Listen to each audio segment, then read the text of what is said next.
So, what are the five feelings you felt this Christmas that made you feel like Christmas? So, five feelings that made me feel like Christmas. That is such a good question. Okay, before anything else, let's just hydrate first. I'd have to start off first with the feeling of being stuck in traffic because nothing beats that feeling of, alam mo yung papalapit na ng December at lumalala na yung traffic, pumupula na ang EDSA, that's what they say, kasi naka-brake lahat ng sasakyan because you're not moving, kaya pula.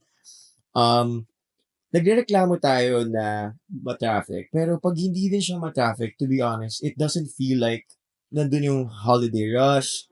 Para siyang may something is amiss. Actually, the other day, before Christmas, medyo nawalan ng tao sa Manila and my mom was telling me, alam mo, parang hindi siya kasing Pasko. And, yeah, when it finally hits you with the, nakikita mo na yung mga sale, yung mga 12-12, Lazada, Shopee, ramdam na ramdam mo yung feeling of holiday rush. So that is my number one feeling. Okay, five feelings that make you feel like Christmas. Since tapos na yung Christmas, I would say like I'm just really happy to see my mom putting up the Christmas lights and the Christmas ornaments this year.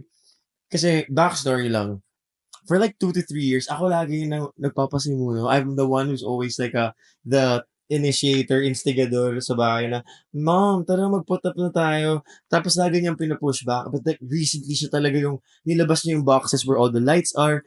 And the best thing there is seeing her face like light up like a child. And yeah, that feeling of seeing your mom being happy at saka sobrang creative ng mom ko. Shout out to you, mom. I think I got my creative genes from her. She's like, she made like all these garlands and like curling. I'm gonna show you a photo of how it looks like. Ang ganda. So that's my mom right there.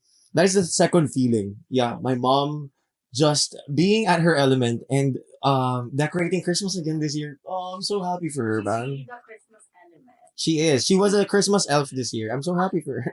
We my love that. yeah, my third feeling. I would say no, the feeling of smelling, looking forward to the smell of hot chocolate the next day after Noche Buena. So Noche Buena, guys, is the night before Christmas. It is Spanish, by the way, Noche Buena. And the morning of Christmas is when you start reheating all of the food from before. And actually, since malamig sa bahay, and the weather these days are really cold, hindi na namin pinapasok sa ref yung mga yun. Walang mapapanis dyan. The next day, oh my gosh, the macaroni salad, the chicken, the fruit salad, and the best one is yung lechon, tapos gagawin lechon paksiw the next day. Oh my goodness. That's what I'm actually looking forward to. So, ilang init yung lechon sa Ilang inyo? init. Marami-raming init. Baka umabot pa siya hanggang New Year's kung wala masyadong kakain ng baboy sa'yo ng lechon. But sa bahay, agawan yan. Yeah, let's go back to the chocolate. Tradition sa bahay namin to really have hot chocolate the next day. My mom would prepare the best hot chocolate using cocoa talaga, cocoa, and butterroll pa yan. Yung amoy pa lang nun in the morning plus yung champurado, parang ito it evokes this kind of feeling right here. So sorry for putting up like snow and the fireplace. Christmas is about this feeling of just warm hugs and a warm hot chocolate the next day is really what makes me feel like Christmas. All right, let's go. Number four. Number four. Oh gosh, the feeling of being an adult. The feeling of being an adult is for me this year. It is new. It is a new thing for me. Finally, nakapagdala na ako ng first ever Christmas basket ko from the company. Woo! I feel like an adult. Yo, yo. Iba pala ang feeling, guys. And also, I got a ham. So it's a separate ham. And when I got home, and my mom woke up the next day and she saw it, nilagay ko doon sa pantry namin, sa kitchen. She was like, undeniably, sabi niya, kay Q to galing, no? Because she knew that we had a Christmas party. And iba yung feeling to see yung mga empleyado na lumalabas ng Christmas parties na may dala silang TV, may dala silang Orocan, may dala silang mga kung ano-anong freebies. And before, when I was younger and I would pass by them when I was driving or like, let's say, gabi, makita mo sila, hindi ako makarelate sa mga ganong vibes.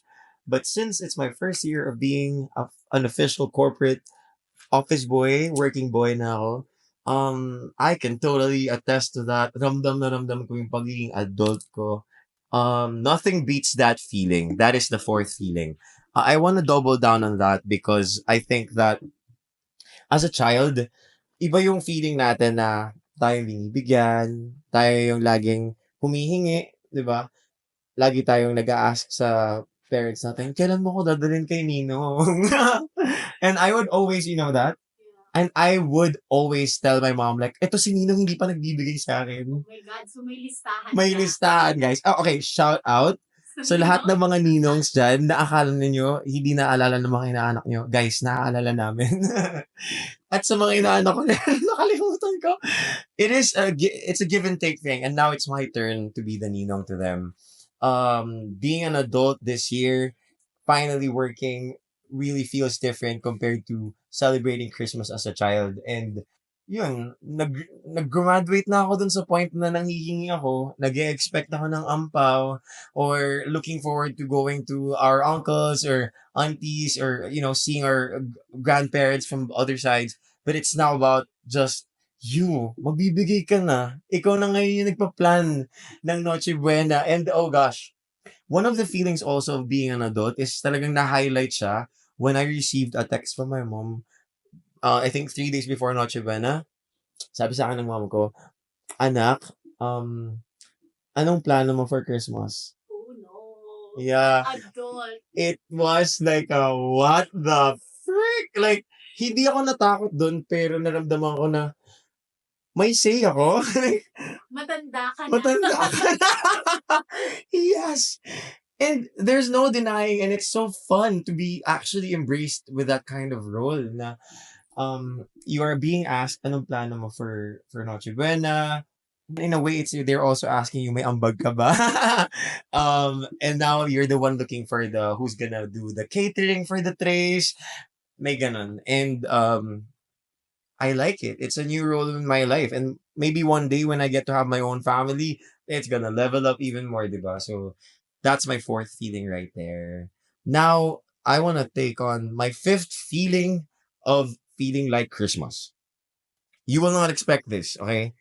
Alam mo yung feeling na puyat?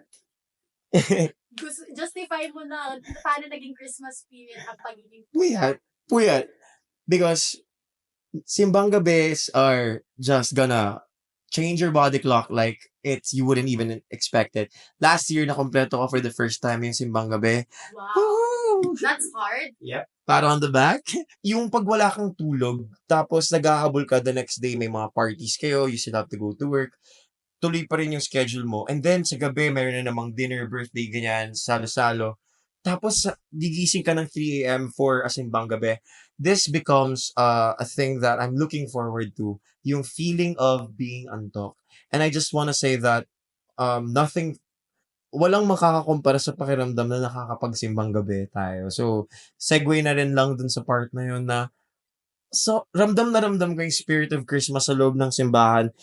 Pag naririnig ko yung mga choirs and just... Sample. Ang nagsindinig. Okay, next question. What the heck? Okay, hindi naman yun yung kinanta nila sa choir, pero alam mo yung mga Noel, or like yung Oh, holy night, the stars are brightly shining. Ikaw na ba ako ng tawad? Sorry guys.